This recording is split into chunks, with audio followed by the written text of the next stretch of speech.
ये मेरे बॉयफ्रेंड का कैफे है। एलिस तुम यहाँ आओ बैठो। ए, तू मैडम को नाम से क्यों बुला रहा है? एलिस, तू जानती है इसे?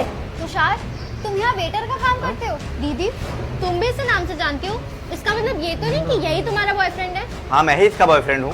बोलो क्या हुआ? क्या बात है एलिस, पूरी दुनिया में तुझे ये वेटर ही मिला बॉयफ्रेंड बनाने को, कोई और लड़का नहीं मिला? अरे इस बेचारे वेटर का दिल बहुत अच्छा होगा, इसलिए इन्होंने इसे अपना बॉयफ्रेंड बना लिया है ना एलिस दीदी। तुषार, क्या है ये सब? तुम यहाँ वेटर का काम करते हो, ये तुमने मुझे पहले क्यों नहीं बताया? मुझसे झूठ क्यों बोला कि तुम इस कैफे के ओनर हो? एलिस मेरी बात सुन लो, मैंने तुमसे कोई झूठ नहीं बोला। अबे चुप कर, वेटर की तरह काम कर रहा है तो तुझे वेटर ही बोलेंगे ना।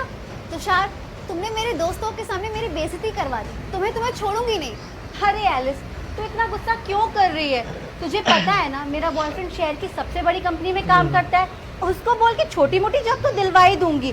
वेटर की नौकरी से तो ज्यादा ही कमा लेगा, है ना शगुन? और नहीं तो क्या, माना कि ये गरीब जरूर है, लेकिन क्या पता दीदी कि आपसे सच में प्यार करता हो और आपको खोने के डर से इसने आपसे झूठ बोला हो। भाड़ में गया ऐसा प्यार, ऐसे प्यार का क्या मैं अचार डालूंगी? मुझे नहीं रहना ऐसे झूठे और मक्कार इंसान के साथ। देखो आप लोगों को कोई गलतफहमी हो रही है, मेरी बात सुन लो एक बार। मुंह बंद रखो तुम अपना, तुम्हारी सच्चाई मैं जान चुकी हूँ और कितनी लड़कियों को तुमने ऐसे फंसाया है। ठीक है चिल पिल दीदी, ये सब होता रहता है। क्या पता आज वेटर है, कल प्रमोशन होने पर मैनेजर बन जाए। Excuse me both of you, आप दोनों कब से बकवास किए जा रहे हो? मैं कुछ जवाब नहीं दे रहा क्योंकि आप एलिस की फ्रेंड हो, और तुम्हारा बॉयफ्रेंड भी तो जॉब ही करता है, कोई मालिक तो नहीं।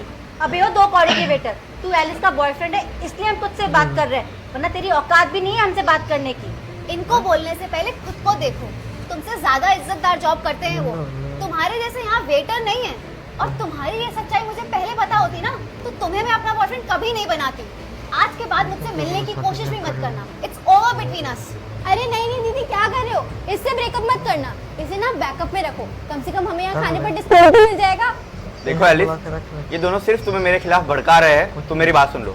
सुनने को कुछ बचा नहीं है, तुम्हें मेरी जितनी बेइज्जती करवानी थी तुमने करवा ली, अब दोबारा मुझे अपनी शक्ल मत दिखाना। और भाई कैसे हो? और ये 3 लड़कियां कौन है? ये आपकी होने वाली भाभी है और बाकी दोनों उसकी दोस्त, और ये लोग कब से मुझे वेटर समझ रहे हैं। एक्सक्यूज मी, हम समझ नहीं रहे, हम बोल रहे हैं कि तुम वेटर हो। जुबान संभाल के बात करो, ये इस कैफे के ऑनर है और ये मेरा दोस्त है। इनके शहर में 4 कैफे हैं और दिन के लाख रुपया कमाते हैं। अरे अगर जब इतने ही पैसे हैं तो फिर ये वेटरों की तरह क्यों काम कर रहे हैं? वो इसलिए क्योंकि कोई काम छोटा या बड़ा नहीं होता। आज मैं भले ही इतने बड़े मुकाम पर हूँ, लेकिन मुझे अपने ही कैफे में काम करने में कोई शर्म नहीं। और एलिस, इंसान चाहे कितना भी आसमान पे पहुँच जाए, लेकिन उसे अपने पाँव हमेशा ज़मीन पे रखनी चाहिए। और शर्म मुझे नहीं, तुम तीनों को आनी चाहिए कि तुम इंसान को उसके काम से जज करते हो। तो शायद मुझे माफ कर दो, मैंने तुम्हें गलत समझा।